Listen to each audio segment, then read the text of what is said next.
রেলের তৈরির আন্ডারপাসে মানুষ সমান জল দুর্ভোগে যাতায়াতের সমস্যায় এলাকার বাসী। কয়েকদিনের বৃষ্টিতে জলমগ্ন পরিস্থিতি হয়েছে রাজ্যের বিভিন্ন প্রান্তে। এবার প্রবল বৃষ্টিতে জল থই থই রেলের বনগাঁ শিয়ালদহ শাখার গোবরডাঙ্গা ও মসলন্দপুরের মাঝে নিমতলা এলাকার আন্ডারপাস। স্থানীয়রা জানিয়েছেন, বেশ কয়েকটি গ্রামের মানুষ ওই আন্ডারপাস থেকে সহজে গন্তব্যস্থলে পৌঁছাতেন। তবে কয়েকদিন ধরে আন্ডারপাস জলে ডুবে দুর্ভোগে পড়েছে বাসিন্দারা। জীবন হাতে নিয়ে চলছে রেল লাইন ধরে পারাপার। সাধারণ মানুষ বলছে, যখনই বৃষ্টি হয় তখনই এই জায়গা থেকে যাতায়াত করতে গেলে আমাদের অসুবিধার সম্মুখীন হতে হয়। রেলের পক্ষ থেকে একটি পাম্প লাগিয়ে জল বের করার কাজ শুরু হলেও স্থানীয় বাসিন্দারা বলেন, পাম্প থেকে বেরোনো জল পুনরায় আবার আন্ডারপাসে চলে আসছে। সাধারণ মানুষের পাশাপাশি ভোগান্তিতে পড়েছে স্কুল পড়ুয়ারা। আমাদের ভীষণ সমস্যা হচ্ছে। আমরা প্রতিদিন গোবরডাঙ্গা বাজারে বাজার করতে যাই, আসি, সকাল বিকেল স্কুলে যাওয়া, বাচ্চাদের নিয়ে আসা আছে, কোনোটাই হচ্ছে না। লাইন পার হতে হচ্ছে রিস্ক নিয়ে, কখন ট্রেন আসে না আসে জানি না। রেলের উদ্দেশ্যে কি বলবেন?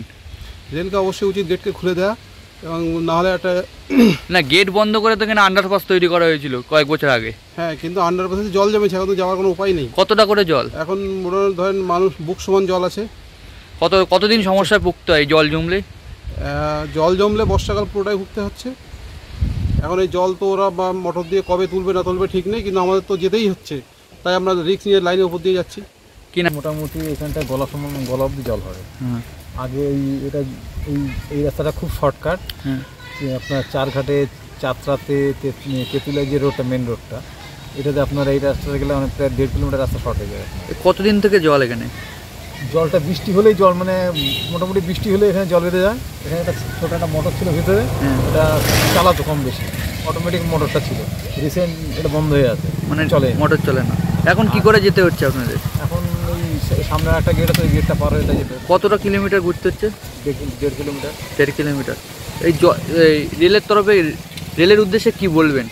রেলের উদ্দেশ্যে এটা গেটটা আন্ডারপাস করেছিল ঠিকই ছিল, কিন্তু এতটা রাউন্ড করে ফেলেছে যার ফলে বৃষ্টি হলে জলটা বেঁধে যাচ্ছে, চলাচলের খুব সমস্যা করতে। আর যদি মোটর ঠিক মতো চালানো যেত তাহলে অসুবিধা ছিল।